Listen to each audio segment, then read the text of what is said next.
Hello friends, আমি মাধুরী তোমাদের সঙ্গে আবার চলে এলাম তোমাদের মনের কিছু কথা শেয়ার করতে।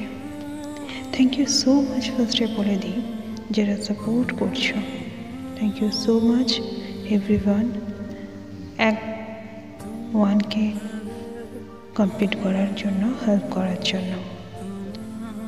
রেগুলার ব্লগে চেষ্টা করা হয় তোমাদের মনের কিছু কথা তুলে ধরার জন্য। একটা জিনিস জানো কি, নারী ম্যাচুরিটি বেশি হলে পুরুষরা অনেক সময় বলে দ্যাটস গ্রেট, কিন্তু নারীর ক্ষেত্রে আর পুরুষের ক্ষেত্রে একটু আলাদা। নারী ম্যাচিউর হলেও তার কিউটনেসটা সে যে পুরুষকে ভালোবাসে তার কাছে উজাড় করে দিতে চায়। সে তখন ম্যাচিউর হলেও তার বাচ্চা স্বভাবটি তুলে ধরে সেই পুরুষের কাছে। যে পুরুষ বুঝে সার ক্ষেত্রে যথেষ্ট অন্যরকম, কিন্তু যে বোঝে না সেটা অন্য দিকে চলে যায়।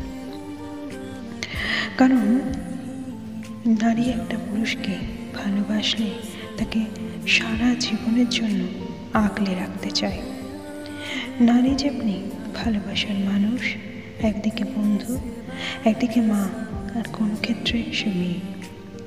তাই একটার পর একটা ধাপে ধাপে তাকে এগাতে যেমনি হয়, পুরুষদের ক্ষেত্রেও ঠিক তাই। একদিকে সে ছেলে, অন্যদিকে বাবা, অন্যদিকে প্রেমিক, আর একদিকে সে হয়তো কারোর স্বামী। তো সে জিনিস হলো পুরুষের ক্ষেত্রেও হয়। সে যেই নারীকে মনের মতো করে ভালোবাসে বা মন থেকে ভালোবাসে, তার কাছে সে তার অভিমানগুলো ধরে তুলতে চায়। তার কাছে সে কাঁদে, সারাক্ষণের এতটুকু কথা হলো সমস্তটা সে উজাড় করে শেয়ার করতে চায়।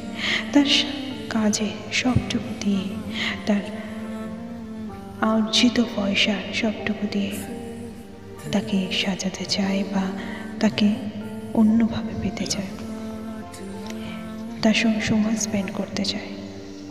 একটু সময় হলেও তার জন্য বের করবে, যদি সত্যিই সে তোমায় ভালোবেসে থাকে।